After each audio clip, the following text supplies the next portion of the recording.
Eu iniciei na semana passada com vocês uma série de mensagens intitulada Cristo vive em mim. Gálatas capítulo 2, versículo 19. Gálatas 2:19 diz assim, esse texto que é uma das expressões, uma das afirmações mais poderosas da Bíblia inteira. Estou crucificado com Cristo, logo já não sou eu quem vivo, mas Cristo vive em mim. E esse viver que agora tenho na carne, eu vivo pela fé no Filho de Deus que me amou e a si mesmo se entregou por mim. É a expressão mais profunda da vida cristã, com certeza, é a afirmação mais poderosa: Cristo vive em mim. Estou crucificado com Cristo. Então já não sou eu quem vivo, é Cristo que vive em mim. Não existem dois vivendo, existe um vivendo. Cristo vive em mim, e a vida é dele. Eu vivo por ele, por meio dele e para ele. Toda a minha vida é mais grandiosa, porque nada pode ser maior do que Cristo, aquele que é o primeiro e o último, aquele que é o eterno, vivendo em mim. Não há nada no mundo, ou conquistas, ou bens, ou qualquer coisa que venhamos a ter, que possa, nem ao menos, aproximar-se da ideia desse texto, de que Cristo vive em mim. É a vida levada ao máximo, é o Éden. Não, é para além do Éden, porque no Éden o Senhor está caminhando com Adão e Eva, visitando-os no final do dia, estando com eles. Mas o nosso texto não é uma visitação de Deus, não é simplesmente Deus caminhando ao meu lado. Cristo vive em mim, Ele está em mim, seu Espírito habita em mim. Eu sou a morada, eu sou a habitação de Deus no Espírito, eu sou o santuário de Deus. Cada cristão verdadeiro, e a igreja como corpo de Cristo, o santuário da presença do Deus vivo, está para além de tudo que se possa imaginar neste mundo. Cristo ressuscitado, o mesmo Jesus que andou na Galileia curando, libertando, fazendo bem, pregando, ressuscitando mortos, expulsando demônios, o mesmo Espírito que atuou em Jesus, o Espírito de Cristo habita em nós. Eu e o Pai viremos e faremos nele morada. Do seu interior fluirão rios de águas vivas. É a experiência que produz a mais profunda liberdade do ser humano. Cristo vive em mim, e esse viver que eu tenho agora na carne, eu vivo pela fé no Filho de Deus que me amou e a si mesmo se entregou por mim. Eu vivo pela fé no Filho de Deus. O resultado de Cristo em mim, de Cristo vivendo em mim, é que agora eu vivo pela fé no Filho de Deus que me amou. O que é viver pela fé? Significa, irmão, que viver unicamente pelo que Cristo fez e pelo que Cristo é. Viver pela fé é entender que a vida de Cristo agora está em você. Viver pela fé é saber que a história de Cristo agora é a sua história. As coisas velhas passaram e tudo se fez novo. É uma nova criação, é um novo nascimento, é uma nova vida, é um novo coração, é uma nova percepção do mundo, é uma nova cosmovisão. Vou ver o mundo diferente, eu vou ver todas as realidades a partir da pessoa maravilhosa de Cristo. É a história de Cristo em mim, é a vida de Cristo em mim. Viver pela fé é confiar que Cristo me substituiu naquela cruz, e não buscar ser aceito por Deus de nenhuma outra forma, a não ser através de Cristo Jesus. É viver sob o amor e a graça de Deus a partir do novo nascimento. Olha o que diz o nosso texto no capítulo 3. Não feche sua Bíblia, mantém em Gálatas. Agora no capítulo 3, versículo 1. Paulo estava aqui aberto com eles, porque eles estão deixando o Evangelho. Os Gálatas estão deixando a graça de Deus para seguir o judaísmo, para guardar dias, meses, tempos, come isso, não come aquilo, faz isso, não faz aquilo, o sábado. Eles estão deixando a cruz de Cristo, a graça de Deus. Então essa carta aos Gálatas tem justamente essa percepção, abrir os olhos deles para Cristo e para a obra de Cristo Jesus. Então no capítulo 3, versículo 1, Paulo vai dizer: ó Gálatas insensatos, quem foi que os enfeitiçou? Vocês foram enfeitiçados. Vocês não estão conseguindo pensar direito, enxergar direito. Parece que vocês foram enfeitiçados. Não foi diante dos olhos de vocês que Jesus Cristo foi exposto como crucificado, quando Ele pregou. Eu não falei da cruz de Cristo. Quero apenas saber isso. Vocês receberam o Espírito Santo pelas obras da lei ou pela pregação da fé, a pregação do Evangelho? Será que vocês são tão insensatos que vocês começaram no Espírito e agora estão terminando na carne? Isso é, a mudança, irmão, que o Evangelho produz, está para além, está muito para além daquilo que a religião jamais pode fazer. Tudo que o judaísmo ou que as 11.000 religiões do mundo podem fazer é dizer para você: veste isso, não veste aquilo, vai em tal lugar, não vai em outro, come isso, não come aquilo, guarda tal dia, guarda tal coisa. É simplesmente superstições, são meras superstições, não tem poder nenhum, não te aproximam de Deus, não te levam mais para perto de Deus, não podem salvar você. E Paulo está perguntando a vocês: o que vocês estão fazendo? Vocês estão deixando a graça de Deus para ficar nessas coisas de come porco, não come porco, e pega isso, não pega aquilo. E vocês receberam o Espírito Santo, e Ele remete imediatamente para a vida de Deus em nós, o Espírito de Deus. Vocês receberam o Espírito de Deus como? Quando vocês estavam fazendo essas coisas, guarda um dia, não guarda o outro, vai em tal lugar, não vai no outro, come tal coisa, não come a outra, veste uma coisa, não veste a outra. Foi assim que vocês receberam o Espírito Santo? Ou vocês receberam o Espírito quando vocês ouviram o Evangelho da graça de Deus, a pregação da fé? É óbvio que vocês receberam o Evangelho pela pregação da fé. Então por que vocês começaram no Espírito, agora vão terminar na carne?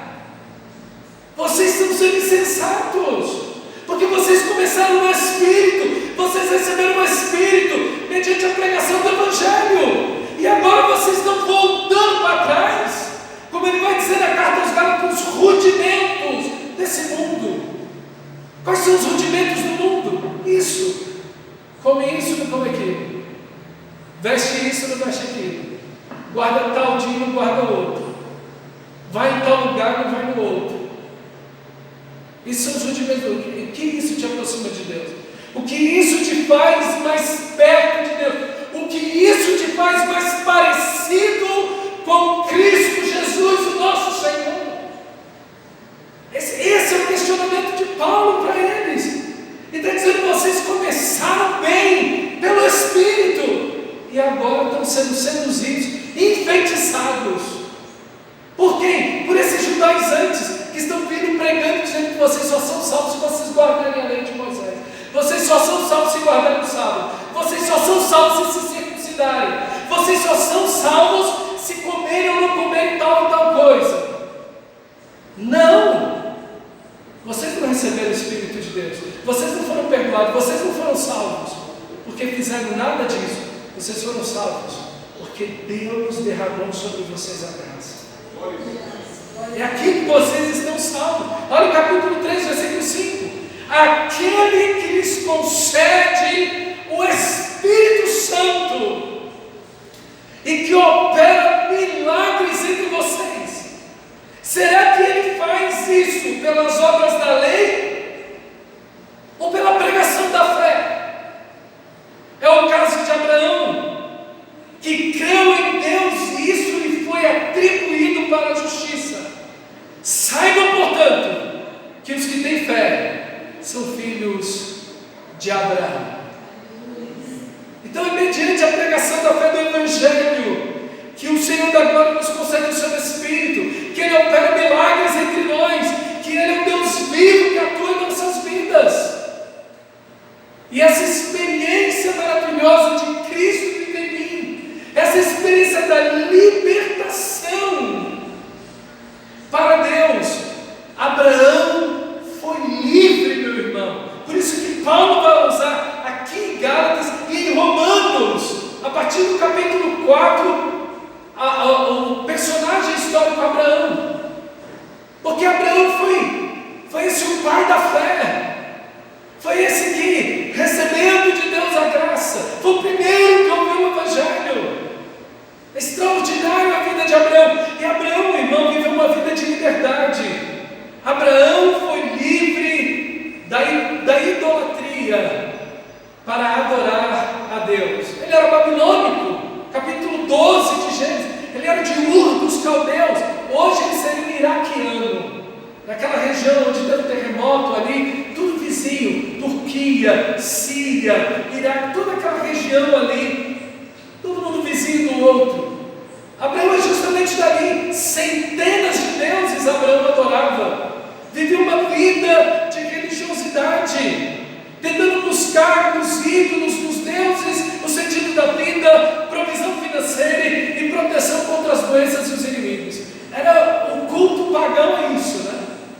É tentar apaziguar a ira dos deuses. É aí que tudo está. Eu quero estar bem com Deus, eu quero comprar o favor de Deus de alguma forma. Então eu obedeço, eu trago uma oferta, eu faço alguma coisa para Deus estar bem comigo. Isso é um culto pagão. Isso não tem nada a ver com o Evangelho de Cristo Jesus. Mas Yahweh, ou Javé, o chamou e revelou a Abraão o seu amor e fez uma aliança eterna com ele. Assim Abraão abandona os ídolos, sai de Ur dos caldeus, sai da sua terra, da sua parentela, da casa do seu pai, e vai para a terra que o Senhor lhe mostrou, e vai caminhar com Deus, e vai andar com Deus, e vai conhecer esse Deus único e verdadeiro. Ele abandonou a idolatria. Irmãos, quantos ídolos nós não temos na nossa cultura? A inteligência, a beleza,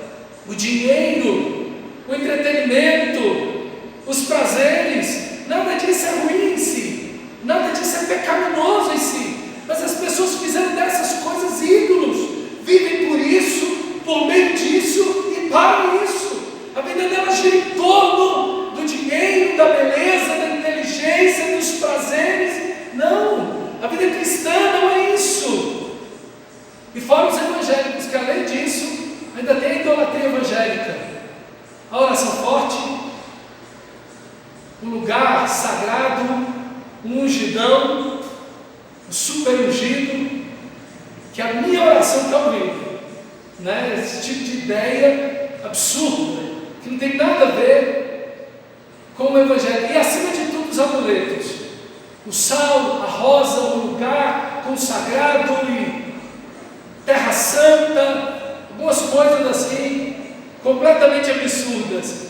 Mas Abraão, irmão, a partir do momento que Abraão é chamado por Deus, Abraão deixa a idolatria e ele se torna um construtor de altares onde ele adora Deus. Aonde Abraão para e se estabelece por um pouquinho mais de tempo, ele faz um altar para Deus e ali adora o Senhor.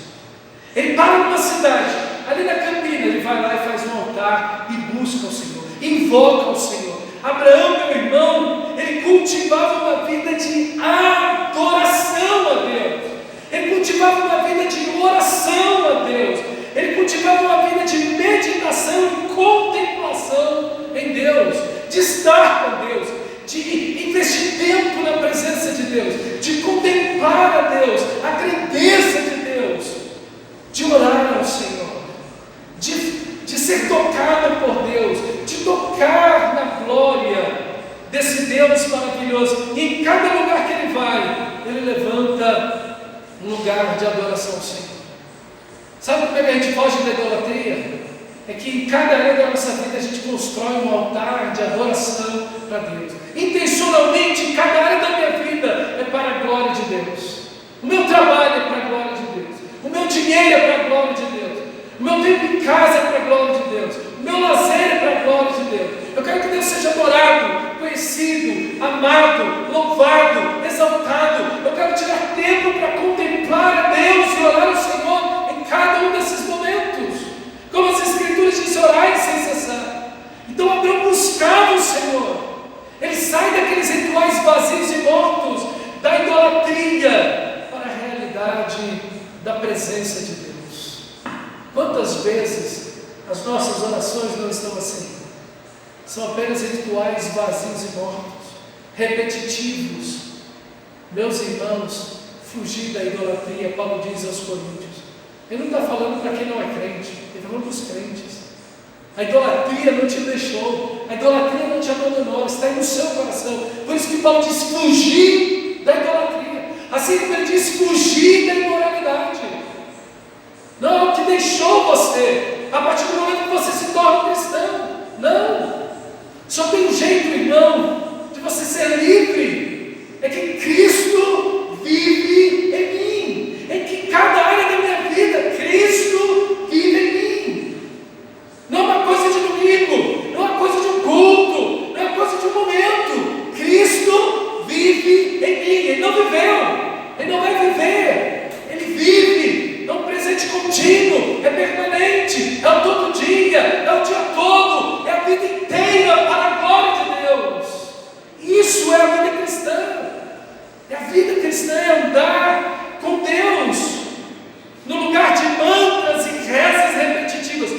Deus conduziu Abraão por 100 anos em um relacionamento de amor com ele. 100 anos Abraão andou com Deus, adorando a Deus, orando a Deus, contemplando a Deus, buscando a Deus. A vida que ele viveu em Ur dos Caldeus acabou. Como diz o autor de Hebreus, ele podia ter voltado para a terra dele, mas ele não voltou. Ele era um peregrino, ele andava nos desertos, ele andava de cidade em cidade. Sabe por quê? O autor de Hebreus explica, porque ele estava esperando uma cidade cujo arquiteto edificador não é o homem, mas Deus.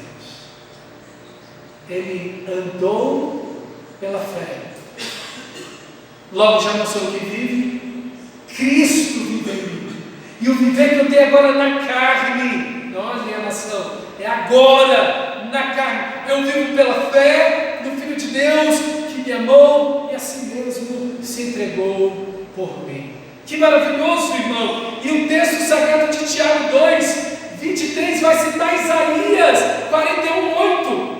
Cumpriu-se a escritura que diz: Abraão creu em Deus, e isso lhe foi creditado. Deus colocou um crédito na vida de Abraão, isso lhe foi creditado para a justiça. Isso é, Deus o salvou, e Abraão foi chamado amigo de Deus. Da idolatria, de rezas repetitivas, simplesmente de mantras, daquela coisa horrível que é a religiosidade. 100 anos caminhando com Deus, e Deus o chamou de meu amigo. Que coisa impressionante, irmão. É o que o Evangelho faz. É isso que Deus quer na minha vida e na sua vida, é ser livre para adorar a Deus, mas também é ser livre da religiosidade para a realidade. Abraão passou 75 anos prostrando-se e adorando estátuas, que não podem ver, ouvir, falar, responder, suas mãos não apalpam, seus pés não caminham, são apenas estátuas de pedra, de gesso, de pau, de madeira, de ouro, de prata. E como é que coisa insignificante, que coisa vazia é você parar diante de um negócio como esse, que tem uma forma de uma pessoa, e começar a falar com aquilo.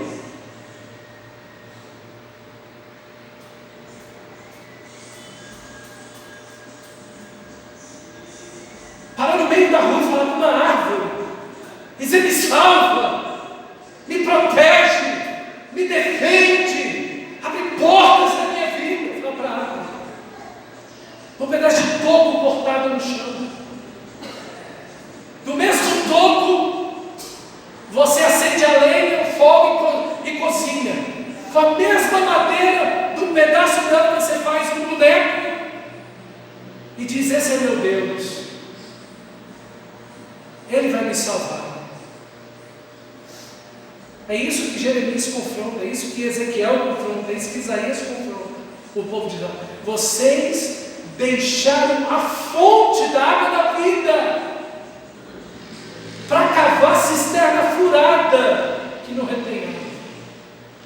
Isso irmão, a idolatria é uma das coisas mais sem inteligências que pode existir. Porque você chegar com um pedaço de pau, de gesso, o mesmo gesso que você põe no teto, o mesmo jeito que você faz de uma parede para dividir um cômodo do outro, você faz um boneco e diz: você vai me salvar? Não dá, irmão. Isso. Por isso que Paulo disse: enfeitiçaram vocês. Não é possível. Faltou. Não dá, porque quando você pensa, você fala: isso é um absurdo. Como alguém faz? Alguém em sã consciência não faz um negócio desse. Em sã consciência, alguém não para diante de uma água, diante de um tijolo, de uma pedra e ora. Ninguém faz isso. Mas a idolatria é terrível. É maligno. Sabe por quê? Alguém pede por um pedaço de gesso, de pau, de alguma coisa, porque essa pessoa perdeu Deus. Ela perdeu a percepção, a perspectiva de quem é Deus, da sua glória, do seu poder, do único Deus, do Criador de tudo e de quem depende todas as coisas e para quem tudo existe. Essa pessoa perdeu Deus. Então tudo que lhe resta é o que vê, e faz do que vê o seu Deus. Aí faz do dinheiro o seu Deus, um papel pintado, e faz do seu corpo, da sua beleza, da sua inteligência, o seu Deus. E o dinheiro vai e se acaba. Do mesmo jeito que o dinheiro vem e vai. O corpo, a gente não precisa nem dizer, ele murcha. Isso é nem. O corpo da gente murcha. A beleza se esvai. E depois? Como é que vai ficar? Meus irmãos, a nossa esperança, o nosso Senhor, é o maravilhoso Cristo Jesus. Ele, é por Ele, é para Ele, é viver livre disso, é viver livre de todas essas coisas, é confiar no Senhor, meu irmão, é viver livre nesse relacionamento com esse Deus vivo. E quando você tem esse relacionamento com Deus vivo, você não tem medo de ir para o meio do deserto e abrir mão das campinas, das ricas campinas de Sodoma e Gomorra. E Deus vai te fazer prosperar no deserto, na luta, na dificuldade, porque você está com o Senhor. E Cristo vive em mim. E Cristo vive aqui no deserto, no vale, em cima da montanha, quando não tem nada. quando tem tudo, quando meu corpo está forte e firme, quando eu estou doente, Cristo vive em mim. Então você é livre do medo, e o estado de medo é algo que pertence à religiosidade, à idolatria. Porque alguém que vive na idolatria diz: se eu não fizer o que os deuses querem, eles irão me castigar e não irão me abençoar. Quantas pessoas vivem um relacionamento com Deus assim? Eu estou tentando tirar Deus da minha consciência. Eu estou fazendo isso aqui para estar em paz com Deus, ou para assegurar a bênção de Deus na minha vida. Isso não tem absolutamente nada a ver com o Evangelho. Nada a ver com o Evangelho, não tem nada a ver com isso. Isso é idolatria, isso é paganismo. O Evangelho é outra coisa. Viver pela fé é viver em confiante adoração no Filho de Deus, que me amou e a si mesmo se entregou por mim. Viver pela fé é ser amigo de Deus. Olha o que o texto sagrado vai dizer no capítulo 3 de Gálatas, versículo 8. Ora, tendo a Escritura previsto que Deus justificaria, que Deus salvaria pela fé os gentios, isso é todas as nações, pré-anunciou o Evangelho a Abraão. Então primeiro ouviu o Evangelho para Abraão. E o que é o Evangelho? Em ti serão benditas ou abençoadas todas as famílias da terra. Esse é o Evangelho. Em ti quem? No teu descendente Abraão. E quem é o descendente de Abraão? Cristo Jesus, o nosso Senhor. Mais de 2.500 anos antes, Deus está prometendo que iria enviar o Messias, que viria da linhagem de Abraão, o pai da fé. Então Deus anunciou de antemão o Evangelho para Abraão: em ti, no seu descendente, no seu descendente. Ele não fala dos seus descendentes como se fosse a nação de Israel. Paulo usa esse argumento em Romanos. Ele fala do seu descendente. Estamos falando de um. E quem é esse um? Cristo. Do seu descendente, em ti serão abençoadas todas as famílias da terra. De modo que, olha a conclusão, versículo 9: de modo que os da fé são abençoados com o crente Abraão. Quantos aqui andam na fé em Cristo? Não. Quantos aqui andam na fé em Cristo? Amém. Oh, glória. Até assustei. Eu vou fazer o apelo hoje. De modo, olha a conclusão dele: de modo que os que são da fé são abençoados com o crente Abraão. Todos quantos, pois, são da obra da lei, estão debaixo de maldição. Opa, os que estão na fé são abençoados. Os que estão tentando salvar a si mesmo através das obras da lei estão debaixo de maldição. Porque está escrito: maldito todo aquele que for pendurado no madeiro. Isso está lá na lei de Moisés. Todo maldito todo aquele que é crucificado, é pendurado no madeiro. Maldito todo aquele que não permanecer em todas as coisas escritas no livro da lei para praticá-las. E é evidente que pela lei ninguém será justificado, porque o justo viverá pela fé. Veja, o nosso texto mostra que se você quer salvar a si mesmo, você está sozinho. Você está só. O Evangelho tira a maldição. Porque Cristo se fez maldição em nosso lugar. O justo viverá pela fé. O justo viverá pela fé. E maldito aquele que não permanece em todas as coisas escritas no livro da lei para praticá-las. Se você tenta salvar a si mesmo, você está sozinho. Deus te dá os mandamentos, você cumpre. Se você não cumprir, você está morto. Porque o salário do pecado é a morte. Então, irmão, o Evangelho nos torna livres dessa religiosidade. O Evangelho nos torna livres desse medo terrível para uma confiança em fé. É o Evangelho que tira essa maldição. Maldito todo aquele que for pendurado no madeiro, o justo viverá pela fé. Veja, ninguém pode ser salvo por esforço próprio. Olha o versículo 12. Ora, a lei não procede da fé.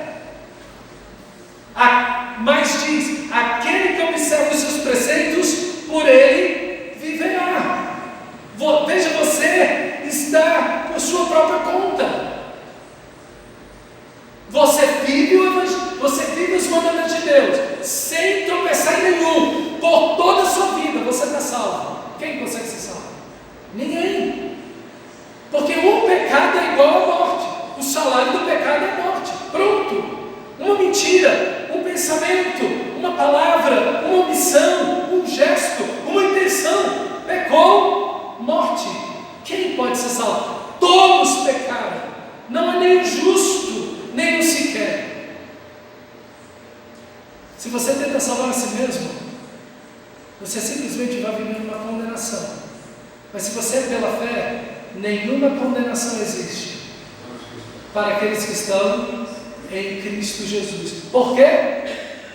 Porque nenhuma condenação. Olha o versículo 13. Olha o versículo 13. A conclusão de Paulo: Cristo nos resgatou da maldição da lei, fazendo-se Ele próprio maldição em nosso lugar, porque está escrito: maldito todo aquele que for pendurado no madeiro, para que a bênção de Abraão chegasse aos gentios em Cristo Jesus, a fim de que recebêssemos pela fé o Espírito prometido. Veja que o que te livra da maldição não é a oração do pastor. Olha o texto, versículo 13. Cristo nos resgatou da maldição da lei. Cristo nos resgatou da maldição da lei. Como Ele nos resgatou? Fazendo-se Ele mesmo maldito em nosso lugar. Ele tomou sobre si as nossas dores, os nossos pecados, as nossas transgressões, as nossas maldições, as nossas culpas, o nosso castigo. Ele tomou sobre si e nos substituiu na cruz. Você precisa de oração forte para quebrar a maldição? Me responde aí. Você precisa de oração forte para quebrar a maldição? Por quê? Porque se você está em Cristo, a partir do momento, no momento que Cristo salvou você, todas as maldições quebraram na sua vida. Todas. Por quê? Porque Cristo se fez maldito no seu lugar. Não é um processo. Não, é um processo que as maldições vão ser quebradas. Não é isso que o texto diz. O texto diz que Cristo se fez maldito em nosso lugar. Por isso que é uma vida de liberdade. É liberdade plena em Cristo Jesus. Nenhuma condenação há para aqueles que estão em Cristo. Porque Cristo se fez maldito em nosso lugar. Porque Ele foi pendurado no madeiro. Então você está livre. Você está livre de toda maldição, de toda condenação. Porque Cristo vive em mim. Você precisa de uma campanha para quebrar a maldição? Precisa de uma oração forte para quebrar a maldição? Eu não costumo fazer isso não, mas hoje eu vou fazer. Olha para o teu irmão do seu lado, bem no olho dele, dentro da pupila dele, olha aí, e pergunta para ele, se você tem que fazer uma campanha, ou receber uma oração forte, pergunta para ele, por favor, porque o que tem gente falando que para você ser livre de uma maldição, você tem que fazer campanha, você tem que dar dinheiro, você tem que receber a oração do fulano, do beltrano, do ciclano, ou que tem um mal olhado na sua vida. Sabe o que chama isso, irmão? Isso se chama paganismo. Isso se chama feitiçaria, paganismo. Isso não tem absolutamente nada a ver com o Evangelho. Absolutamente nada a ver com o Evangelho. Sabe por que Deus aceita você? Porque o sangue de Jesus te purificou de todo pecado. Isso Estou crucificado com Cristo. Eu morri para o mundo morreu para mim. Eu morri para o pecado morreu para mim. Eu morri para a minha velha vida. Eu morri para a minha velha história. Estou crucificado com Cristo. Logo já não sou eu quem vivo. Cristo, o Espírito de Cristo vive em mim. E o viver que eu tenho agora na carne, eu vivo pela fé, em obediência, em compromisso, em fidelidade ao Filho de Deus que me amou e assim mesmo se entregou por mim. Não anulo a graça de Deus. Porque se a salvação vem pelas obras da lei, pela obediência à lei, para que Cristo morreu? Cristo morreu. Se você pode se salvar, por que Cristo morreu? Se alguém pode ser salvo por autoridade, por que Cristo morreu? Se alguém pode ser salvo pelas boas obras, por que Cristo morreu? Se alguém pode ser salvo pela religiosidade, por que Cristo morreu? Se as mais de 11 mil religiões do mundo salvam, por que Cristo morreu? Ele morreu em vão. E Paulo está dizendo, não anula a graça de Deus. Porque se você pode se salvar, Cristo morreu em vão. Ele morreu à toa. Então você pode salvar. Para que ele morreu? Só há um caminho, uma verdade e uma vida. E no dia que você chega a Cristo, se o Filho de Deus nos libertar, se o Filho de Deus nos libertar, verdadeiramente você é livre. O diabo não pode mais te tocar. Você pertence a Deus. Sua vida é dele. Cristo vive em mim. Nenhuma maldição, nenhuma condenação. E você vai ser amigo de Deus. Andar com Deus, viver com Deus. Ninguém pediu para Abraão construir altares e fazer culto.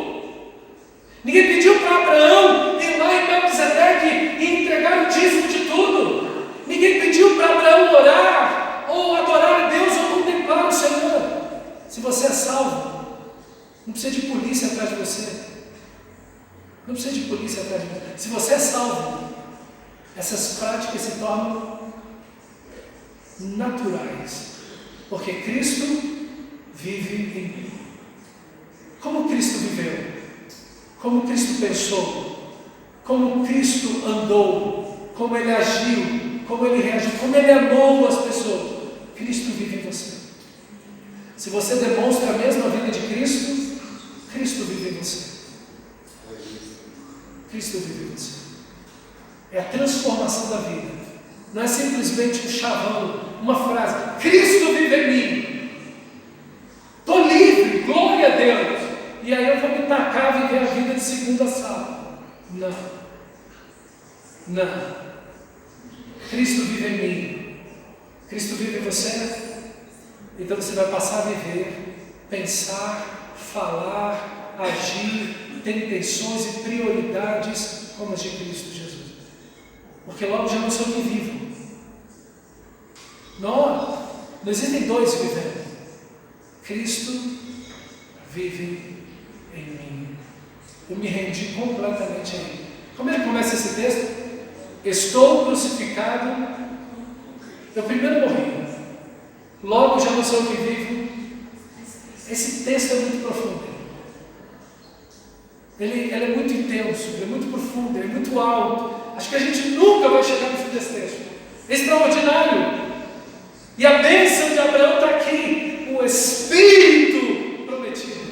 Sempre apontando para o Espírito. Vocês receberam o Espírito como? Pela pregação do Evangelho. O Espírito, meu irmão, a vida cristã, viver pela fé, é viver cheio do Espírito. O avivamento não deveria ser algo que nós buscamos. O avivamento é um estado natural daquele que está em Cristo. Como Cristo estava cheio do Espírito, como você deve estar?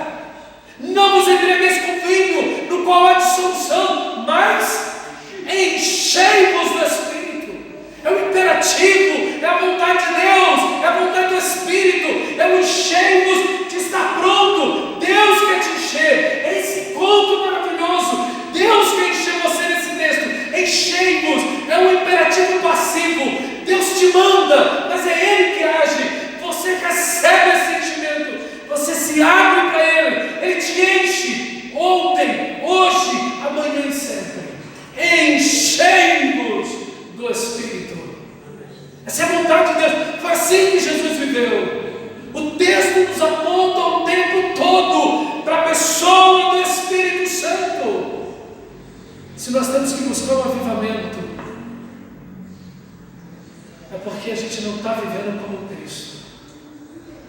Que a gente precisa dizer: Senhor, eu quero convergir toda a minha vida na direção da Tua vontade, da Tua glória, para o Teu louvor. Obviamente, você é livre da culpa.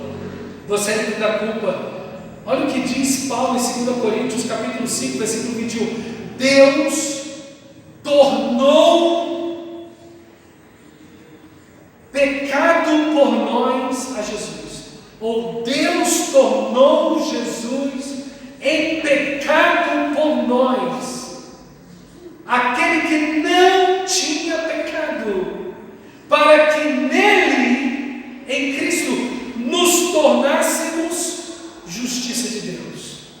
Deus fez de Jesus o pecado, isso é, todo o nosso pecado foi depositado na pessoa de Cristo. Ele sem pecado, nunca pecou. Pedro diz, é uma coisa que chama a atenção de Pedro: dolo algum se achou em sua boca. Ele nunca falou palavrão, ele nunca xingou. Perfeito. Ele assume o nosso pecado e toda a sua santidade, toda a sua justiça, toda a sua verdade, Ele deposita sobre você. Você é aceito por Deus, não pelo que você faz, mas por quem Cristo é e pelo que Ele fez naquela coisa. É aqui que somos salvos, é aqui que somos aceitos diante de Deus. Você não compra a Deus como no paganismo. No paganismo as pessoas tentam comprar o favor de Deus. Não. Você não compra o favor de Deus. Ele ama você. Ele já foi favorável a você na cruz. Aquele que não poupou o seu próprio filho, antes por todos nós o entregou. Porventura não nos dará graciosamente por Ele todas as coisas? Se Ele deu o seu filho, o que é o resto? Então nós somos livres da culpa, mas nós também somos livres da escravidão. E aqui eu encerro. Olha o capítulo 4, versículo 3 de Gálatas. Assim também nós, quando éramos menores, isso é, quando estávamos sem Cristo, é uma linguagem que Paulo usa para os judeus, estávamos escravizados aos rudimentos do mundo. Lembra dos rudimentos do mundo? Come isso, não come aquilo, veste isso, não veste aquilo, guarda tal dia, enfim, esses são os rudimentos do mundo. Vindo, porém, a plenitude dos tempos, Deus enviou o seu Filho, nascido de mulher, nascido debaixo da lei, para resgatar os que estavam debaixo da lei, a fim de que recebêssemos a adoção de filhos. E porque nós somos filhos, Deus enviou ao nosso coração o Espírito do seu Filho, que clama: Abba, Pai. De sorte que você não é mais escravo, porém filho. E se você é filho, também herdeiro de Deus. Irmão, eu levaria dias para tentar explicar isso aqui para você na sua amplitude, e talvez eu, com certeza, eu não conseguiria. Olha, você era escravo. Você era escravo da idolatria, da religiosidade. Você era escravo da imoralidade. Você era escravo do dinheiro.